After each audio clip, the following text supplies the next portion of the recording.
Let me start by saying it's a real honor to be here, and I really appreciate that you took the time to come and listen, even though some of your professors required it. I'm just going to take it as you wanted to be here.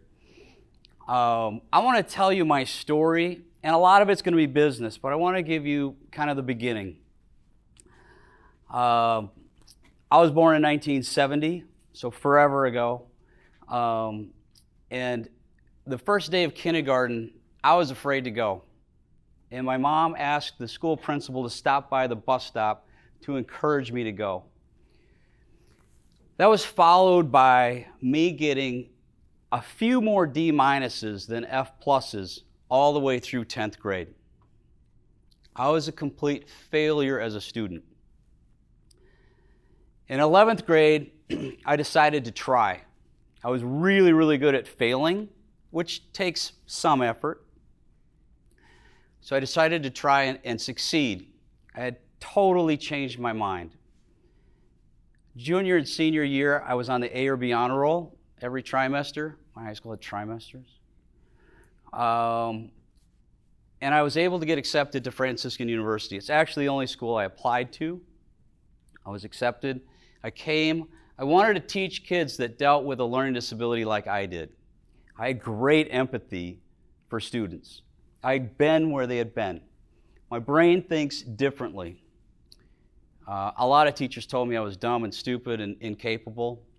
I currently spell at a 4th grade level. Daily, when I type emails, and you get that little red squiggly line that says you spelled the word wrong, and then you right-click it, and the computer goes, "No idea." I have to pick a different word. So there are struggles and challenges for me, but here's what I did after. I graduated in 9 semesters.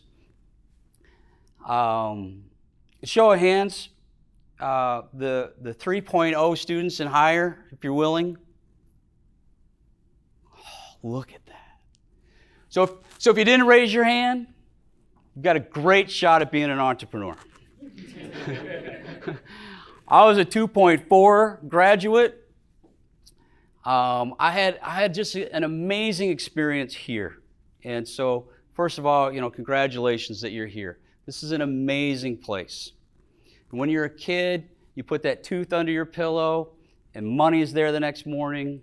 And when you're a Franciscan student, the friars sneak into your room at night, rip your heart out, melt it down into the shape of a San Damiano cross, and they sneak it back in before you graduate.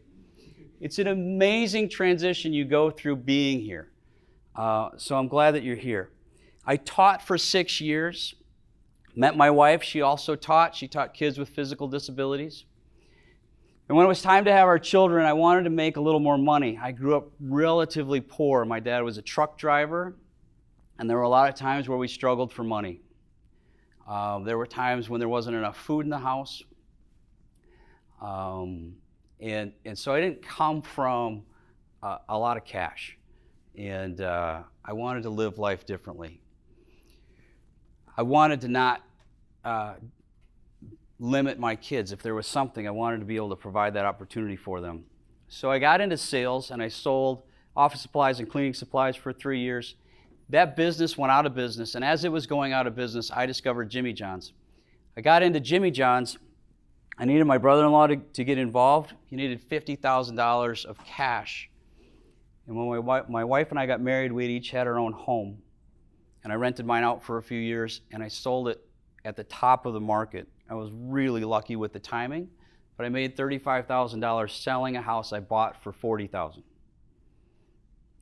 And instantly, I'm thinking truck and a boat. It'd be awesome, right? Well, my wife said, "You don't have a job." And I'm like, "Oh, yeah." I'll totally be able to use the boat. She was like, No, you're not getting it. You got to work. And I said, "All right, there's this Jimmy John's place. I'd like to give it a try." And she said, "No problem. So long as you don't fail, I'm good with it."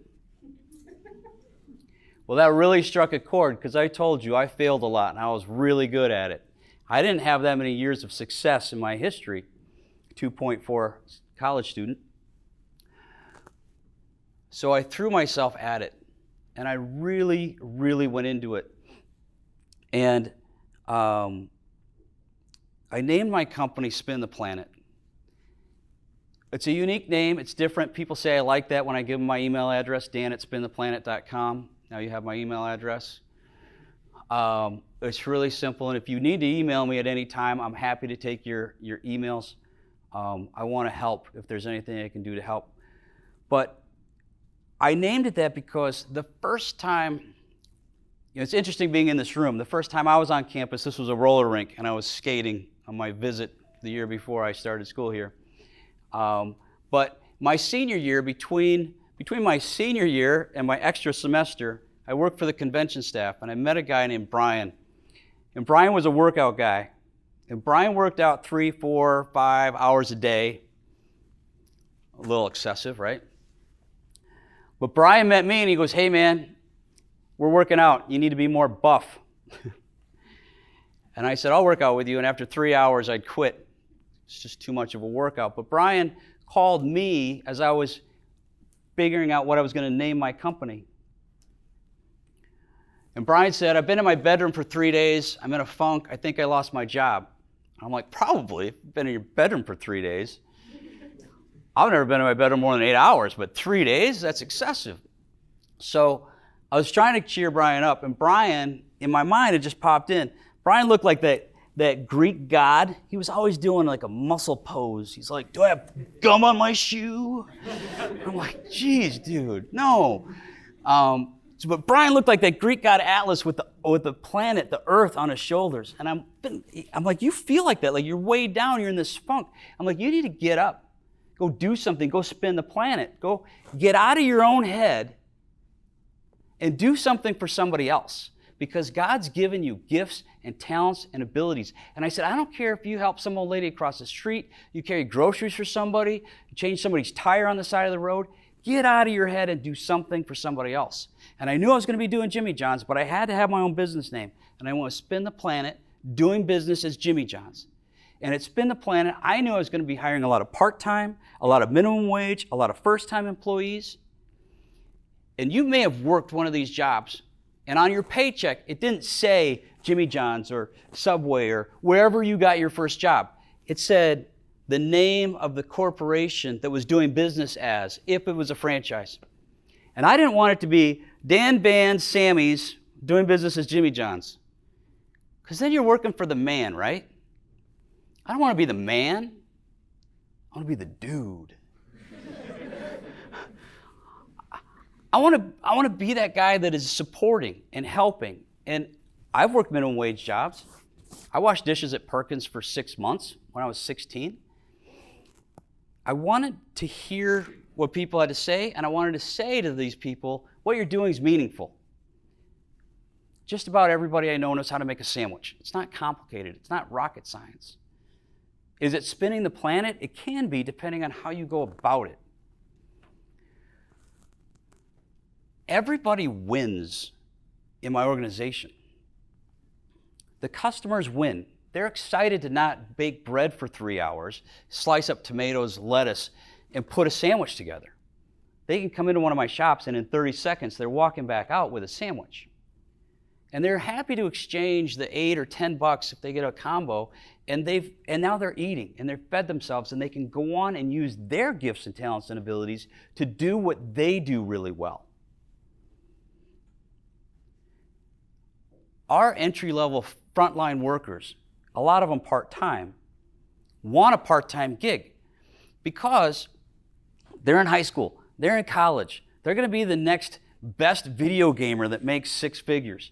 They're going to do something with their life other than Jimmy John's, and they want this flexible schedule on which to do it. So they win. My assistant managers are starting a career learning how to run a business. My general managers are running $1 million business. And every 28 days, I meet with all of the general managers in a room like this, and we go over their profit and loss statement. And we go over what's coming up in business, and we go over any issues they have. And then at the end, I pass out bonus checks for 25% of the net income of the store that they run. So they're partners with me. Most of them have never taken a college class. I've never asked for a high school diploma. And so it's this organization where everybody wins. It's not about being the owner and having 35 stores. It sounds like, wow, that's incredible. I have a lot of staff. I have a lot of employees. I actually have a guy who works for me. He's been with me all 20 years. And he's done everything in the organization. Started as a sandwich maker and a delivery driver and then a shift supervisor, an assistant manager, general manager, an area manager, managing many stores. Today, his title is Love, Hugs, and Smiles Guy. That's his title. Love, Hugs, and Smiles. So what he does is he goes out every day to the employees we have that are awesome and excellent and working their butts off.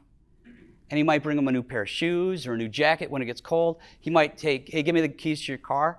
And he goes and gets them an oil change, washes it, cleans the carpet, takes care of the car, fills it up with gas, brings it back. Or he might go in and say, hey, where are you at today? It's 1 o'clock. How much do you need to slice? How much bread do you need to bake? You got any catering coming up? Who's on the schedule? Okay, great. Get out of here. Go take a nap. Go to Target. Go watch a matinee. I'll cover the rest of your shift. There's just, it has blown my mind to be in business and know, here's how I can impact people's lives. It was a Friday night several years ago. And I got home and my wife and I quickly fed the kids, headed off to my oldest son's lacrosse game. We got there 20 minutes early like we were supposed to so they could warm up and practice. And as we were getting out of the car, I got a phone call. And as I'm getting this phone call, I look at my wife and I say, hey, I'll be in before the game starts. I'm getting a call. She's like, great, no problem. I turn away from my 2 boys and my 7-year-old daughter, and I answer the phone. I said, hello, this is Dan. And on the other end of the call is Heather. And Heather is a single mom, a store general manager, she has a 7-year-old daughter, just like me. And Heather's on the phone and she's crying and she's gasping for breath. She's sobbing. And finally, she's able to tell me, my daughter Alex just had a stroke. I'm at the hospital. I'm afraid, and I'm not going to be able to come into work tomorrow. Now, our company has a policy like every other company that says if you don't work, you don't get paid. Our company does not have a policy for when an employee's child has a stroke. So now I have to respond. She's waiting to hear from me. What am I to say? And I wanted to tell her everything would be okay, but I couldn't do that. I didn't know. I've never heard of a 7-year-old having a stroke. I wanted to tell her I understood, but clearly I didn't understand. My 7-year-old just went skipping into the lacrosse game. So here's what I did. I found my calmest voice, and I knew I needed to remove stress and roadblocks. And so I said, Heather, I'm so sorry to hear this. I will find someone to manage your store for you. And I will keep paying you. You will not miss a paycheck. I need you to take care of Alex. Call me in a week and let me know what's going to, give me an update in a week. And Brenda and I are going to pray for you and pray for Alex. And I hung up. And Heather was out of work for over a month. And then she came back part-time. Today, Alex is 16, and she's not only making sandwiches in one of our stores, she's learning how to manage. And Heather isn't just running one store, she's running 6 as an area manager.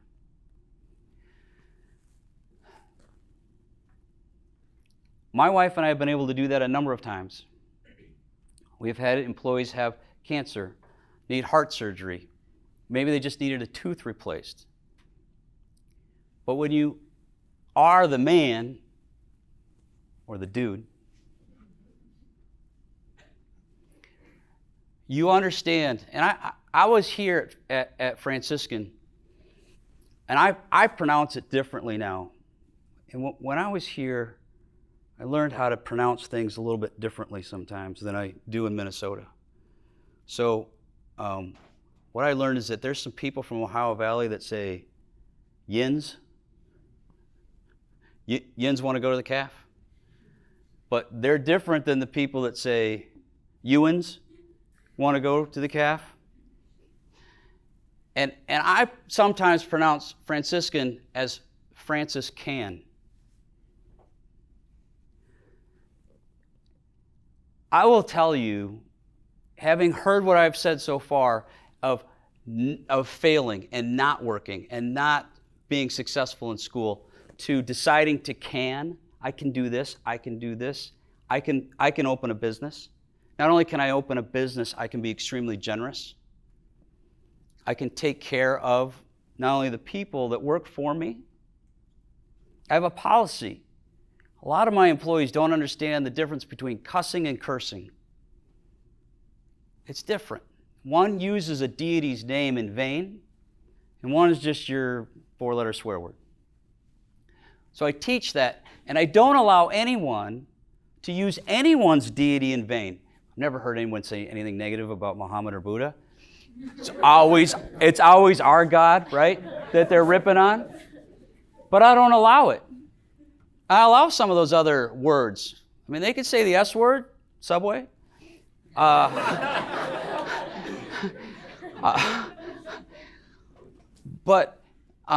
we deliver to Subway quite a bit. It's just hilarious. My general managers will snap a picture of the receipt, and they're like, "We're taking another delivery to Subway." It has been an incredible journey to go from the village idiot and my parents wondering, is this guy going to live on the street, to this success that I'm at right now. And so I want to encourage you that at Franciscan sometimes we can feel like poverty, and that vow that the friars are taking is something that we might need to adapt in our own life. And I'm not saying you shouldn't, but there's a relationship with money that can be extremely healthy. My wife and I, with our success, have been able to donate to our church in a very meaningful way. My wife and I were asked to help with a church in Uganda. And I asked what the budget was, and I was told, and I said, I'll cover it. We built a church in Uganda, covered it ourselves. We give to a lot of different organizations. And if you look at Francis himself, Francis came from a very wealthy family. Because he came from a wealthy family, he understood finance, and finance is a language. And if you don't understand the language of finance, you'll probably struggle with your finances. So I encourage you to really pay attention and understand finance. And then when you've understood finance, figure out what you need and what you want to live on. Figure out what you can give away. Because Francis built 3 churches. I don't think he paid for them himself. I went to Greece this summer on a pilgrimage to St. Paul, and I found out that St. Paul did a few pilgrimages, or did a few tours of Greece. And on one of his tours, he walked everywhere. Greece is really hilly, by the way. At least as hilly as Steubenville. But on some of his tours, he got to ride a mule. Why? Financing. People financed him and his mission trips to evangelize. So this world needs finance people and people who are successful and people who make money. And I will tell you that I don't think earning a living and earning extra cash to give away and being Franciscan are mutually exclusive. In fact, I think they rely on each other. I think they're mutually dependent. So Doug, I'm like 25 minutes in. I know I didn't cover all the stories that you might want me to cover, so is there... I do have a question for you. Okay. Could you talk a little bit about how you got started, and then secondly, some of your failures and how you bounced back from the failures? So starting out, I mentioned Jimmy John had a requirement of $50,000 of liquid cash available. And I sold a house because I moved in, my wife's house wasn't in the hood. literally. So I had 35 grand, and you needed 50,000. So her brother never spent a penny, he didn't have to. And so we brought her brother in at 50%, and he put in 25 grand, and we put in 25 grand, and then we went and got an SBA loan. So in Minneapolis, there was a business library and people that could help me put together a business plan. I've had one class session of business course, like was here a couple years ago, and I just sat in on somebody's class. So I'm not a business major. Doug mentioned I'm an education major, taught kids with learning disabilities. You don't need to be. I wish I had taken some business classes because there's a number of failures. So I got started with one store, an SBA loan, and then went back to the SBA, got a second loan, and then another one.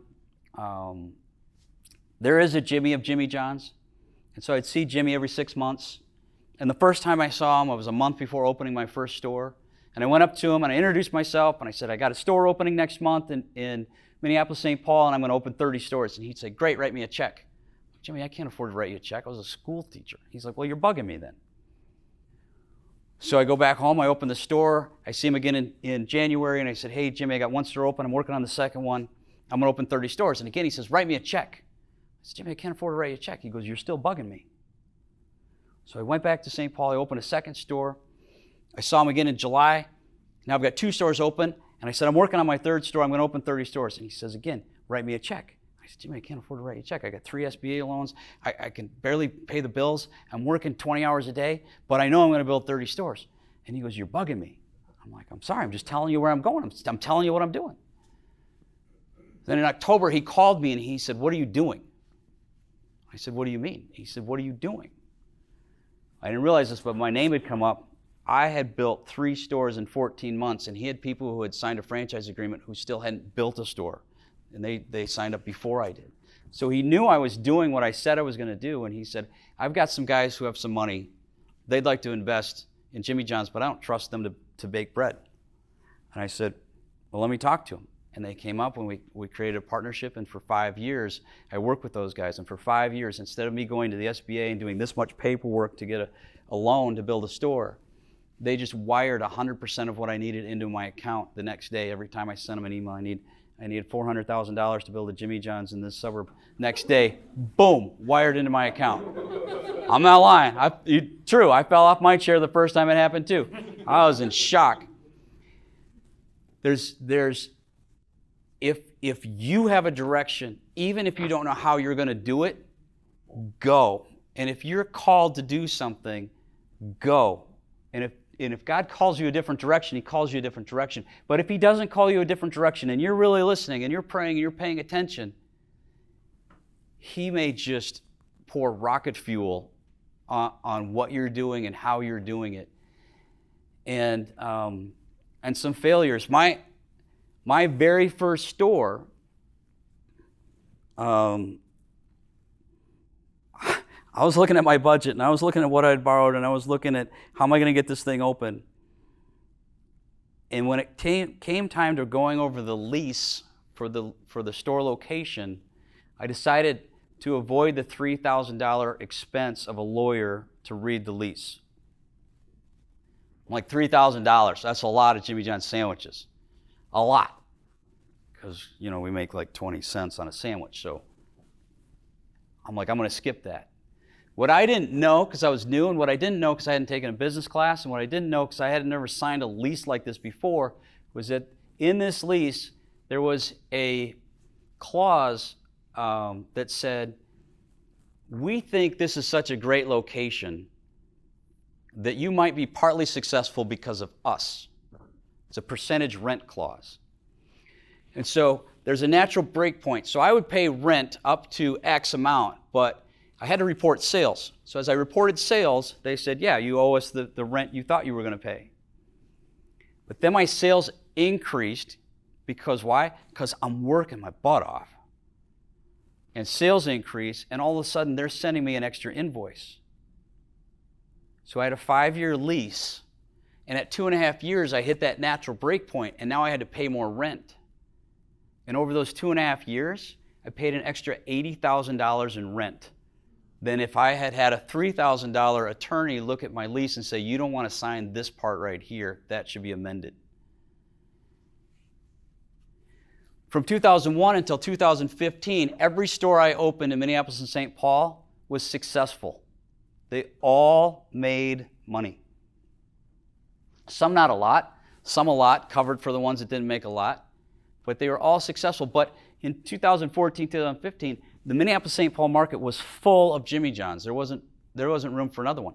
So I decided I would go into a new market, and I went to Boston, and I got to buy the whole market. This time, when Jimmy said, hey, write me a check, I could do it.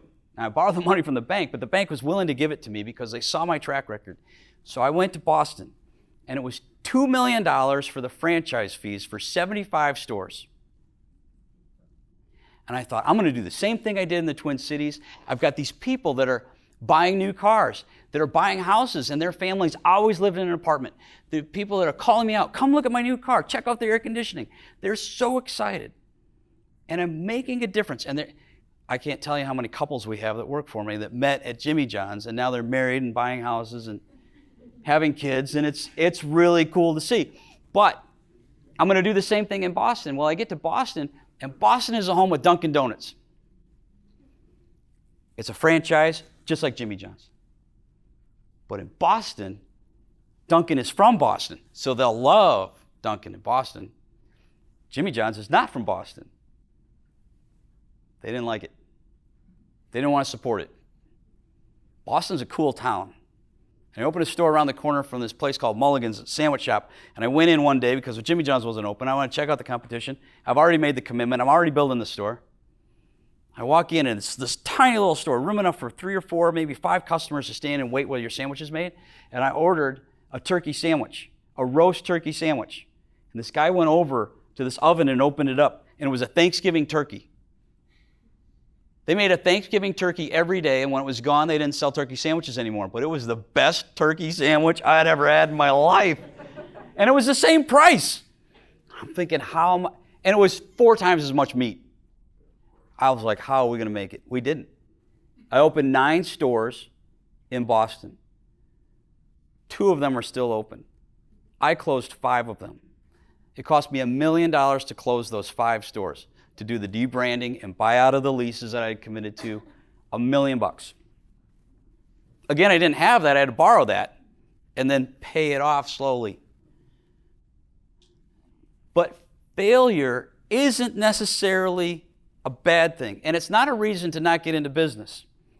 If you actually think you're not going to fail, you shouldn't get into business. You're going to fail. You're going to make mistakes. Actually, when we opened our very first store, I had been out of work for a few months, and my mother-in-law was starting to ask questions. Like, what kind of loser did you marry? She didn't actually say that in front of me, but I'm pretty sure that was what she was thinking. So, and this was my wife's idea, so I don't get credit for this one. My wife takes her mom to a Jimmy John's for lunch. Not ours, because ours wasn't open yet. And we had just had our first child, and he was 2 months old. And she said, Mom, Dan found a job in Florida. And Grandma starts crying. And then she says, it's going to be okay. I was kidding. We're not moving to Florida. We're just opening one of these shops that we're in. And Grandma's like, yay, good job!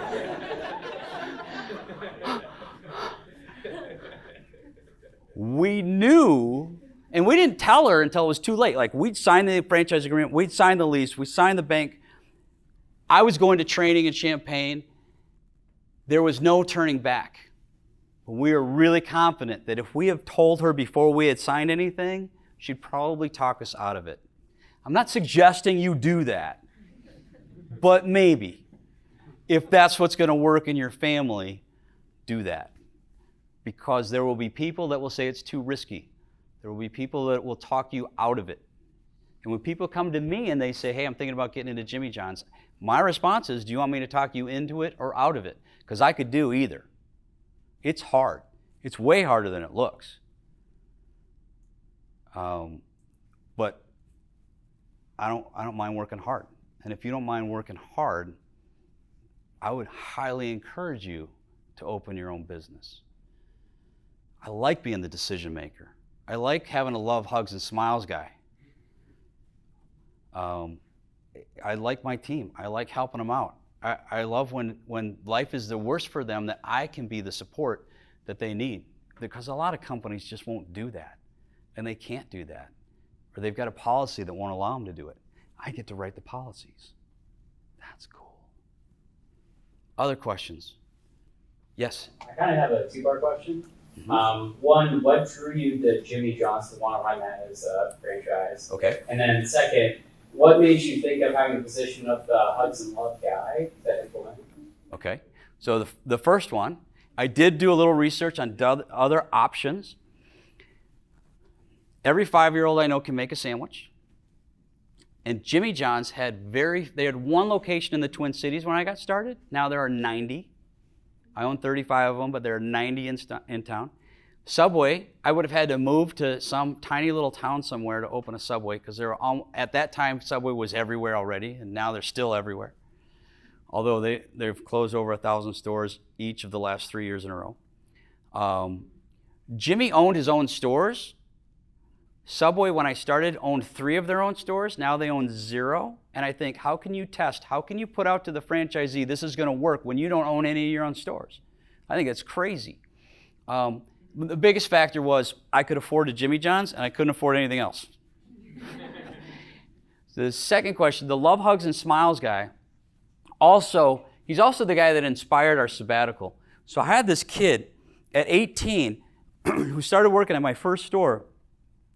And he showed up for work on his skateboard. He had actually moved to town from about an hour and a half away, and he came to the Twin Cities to figure out what he was going to do with his life. He was 18, and he'd ride into work on his skateboard. And he had,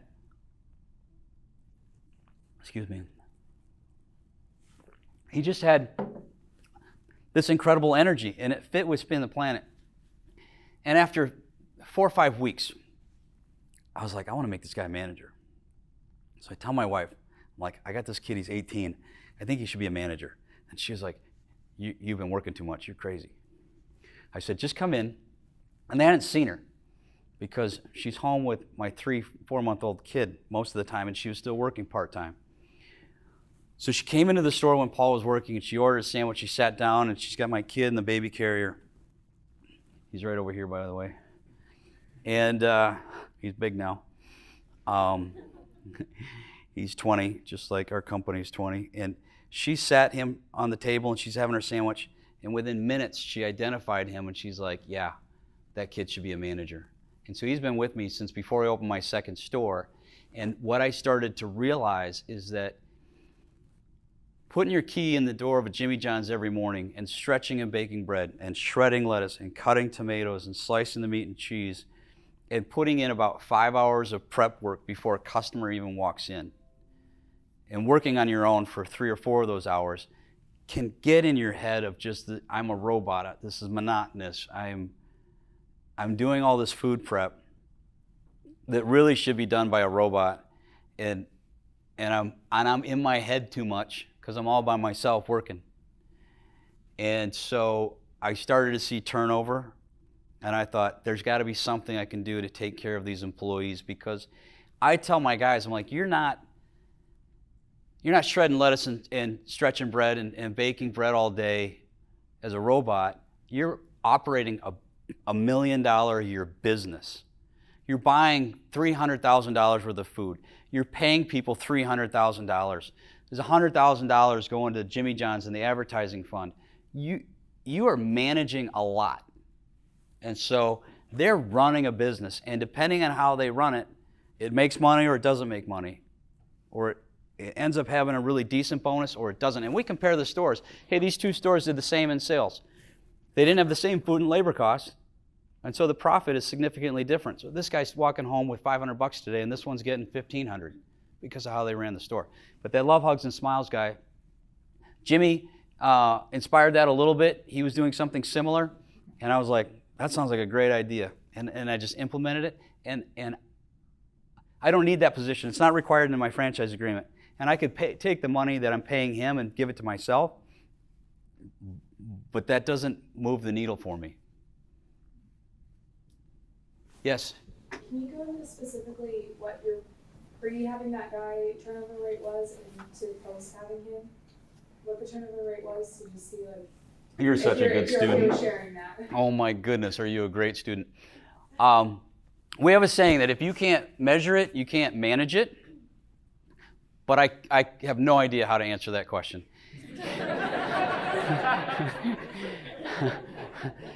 Because there are limits. And in business,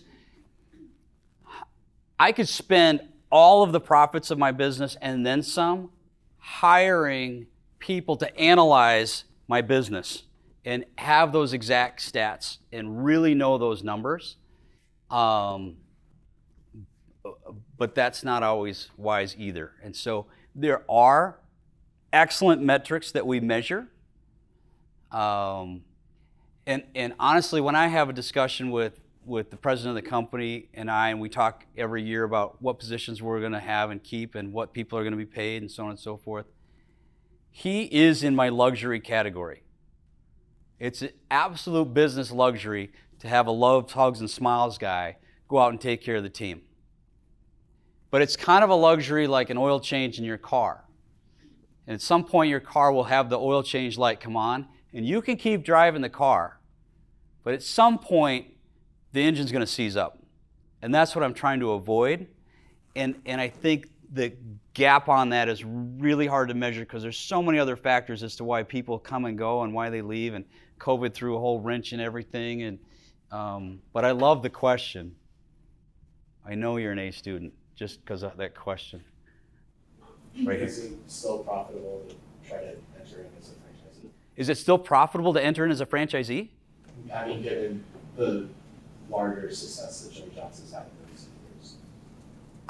Like if I were to enter the market tomorrow, Right. am I guaranteed to grow and make profit? No.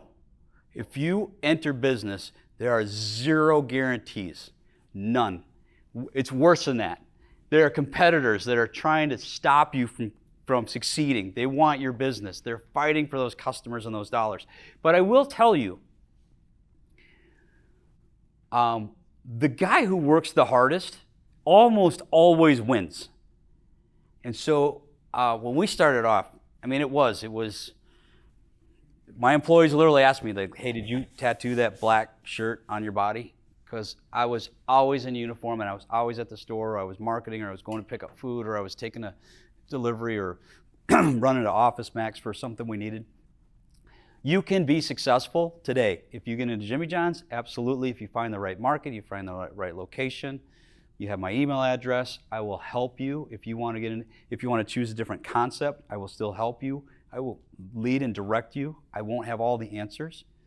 But yes, you can absolutely still be extremely successful and grow something, but it can't be about you. And this isn't about me. And when it becomes about me, it's problematic. Does that make sense? Yeah. Oh yeah, do you have the one in Robertson, PA? No? Sorry, man. It's doing good up there. But I could call the guy. Is there a reason you need a... It's just fantastic. Yeah. Yeah. Yes. I have a further question for you. Can you speak into how you implement the Catholic faith element when you're at work? Like, are you able to directly kind of push that into your faith or to the work element when there are so many restrictions on faith in the workplace? Absolutely. So when you start a business, the federal government wants to give you an EIN number. It's like your social security number. But that's tied to the type of business you're going to be doing. So Hooters Restaurants is able to always have women working as the waitresses and have no male waitstaff because they're actually designated an entertainment company. So they registered like a strip club. They didn't register as a restaurant. And that's how they got around having male waiters, because that wasn't their thing.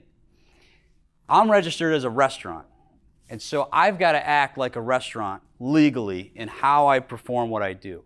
So I can make rules like no using any deity's name in vain. It might push it if I said you just can't use the Christian deity's name in vain. That might be a line where somebody's like, hey, wait a minute. My wife and I, my cell phone, my picture of me, my cell phone number, my email address is in the back of every single store. That's a witness, I think, to say, I care, and we want you to be successful. The story gets out when Heather's getting paid to take care of her daughter who has a stroke. So I can't put a crucifix probably in the back of the store without potentially getting a lawsuit. But I can take care of my people based on my Franciscan foundation and my Catholic faith. And then I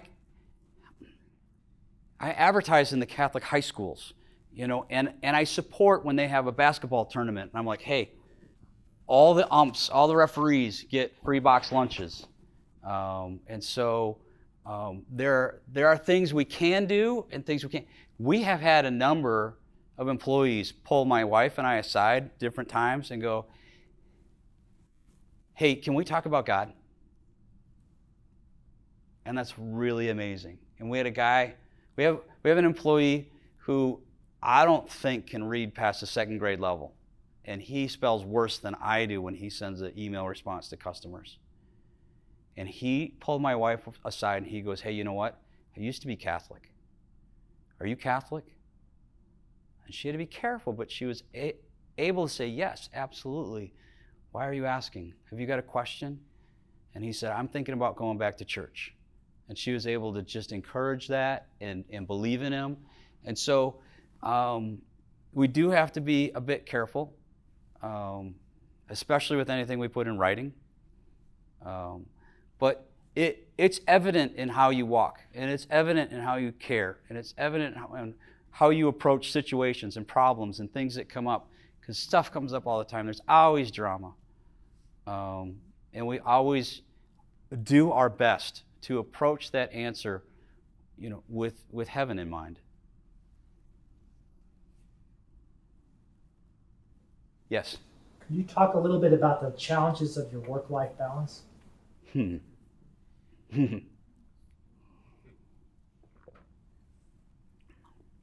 once in a while, my hip will vibrate like my phone's vibrating, but it's not really vibrating. I've probably done some nerve damage or something. I've explained it this way. At the beginning, I worked so much. And it's almost as if, if you imagine, what does it take to get a rocket off the Earth and into orbit? And then what does it take once it's in orbit? And so at the beginning of my business, it was an immense amount of work because I was the only guy. But as it grew, I was able to hire someone to help. And so now I have a CFO, and he actually has time to help when we build a new store or we remodel a store. I used to have to do all of that. He also can help with the leases. So I've got help. So my work-life balance is a lot better. But something is really important for you to know. When you're the business owner, you set your own schedule. So yes, I work Saturday morning and Saturday night, but if my kid had a soccer game or a lacrosse game at noon on Saturday, I could go. Or if my kid was at Stone Soup play in second grade at 1 in the afternoon, I could go. And every time my wife said, there's a really important moment in our child's life, can you be there? I was able to say, yes. At least after, 2 or 3 stores, where I had enough employees to move around and make it happen. And that is an amazing thing to be able to say. And so If you haven't read the book Rich Dad, Poor Dad, I would suggest you read that. If you haven't read Dreams into Action by Milton Castells, I would read that. How I Raised Myself from Failure to Success in Sales, I would read that. And these are all easy reads because I'm not that smart. But how much you invest in yourself can really amaze your parents. My parents are amazed. Yes? Do you consider yourself to be self-made? Yeah, is that a bad thing? I mean, I bought a business in a box. I got a paint by number. I mean, are you an artist if you do a paint by number art, right? Does that make you an artist? Maybe not, but there's so much besides the Jimmy. Like, I don't get to change the uniform. I don't get to change that it's Hellman's mayonnaise. I don't get to change where we buy the Jimmy John cups and sandwich wrap. There's a lot I don't get to change. And so I got to buy something, business in a box. If I do what Jimmy did, I should probably be successful. But there are Jimmy John franchisees who are jerks and don't take care of their team and are milking it for every penny. And they are the man, and it's not good. But with God's help and tremendous support from my wife, I took the baby steps every day. And every day I made progress, and every day I took baby steps on this path of following my calling. And I thought it was teaching. And I was an okay teacher, not a great teacher. I was a very empathetic teacher because I had a learning disability. But I'm a really good business guy. Am I the best? No. Are there guys greater than me? Probably not in the Jimmy John's world. But in the world, much larger business guys handle much bigger deals. I'm in a business organization. I'm the little guy in the room. I meet with 9 guys for 4 hours once a month. 2 of the guys are running businesses that do $4 to $6 billion a year. And I get to sit in the room and learn and educate myself. I still push myself. I still want to get better. I still want to get stronger. When I was your age and I thought if somebody was 51, I was like, that guy's so close to the grave, man. This is what 51 looks like. I don't feel 51. I don't think I look 51. Yes, I color my hair, and it helps. But when I look in the mirror, I don't see a 51-year-old. And that's exciting. And I get up, and I go, and I run, and I make life happen, and I impact the lives of these kids who probably will never go to college, but they're valuable, and they have gifts and talents, and they can run a business, and I can teach them how to do it, and they love it.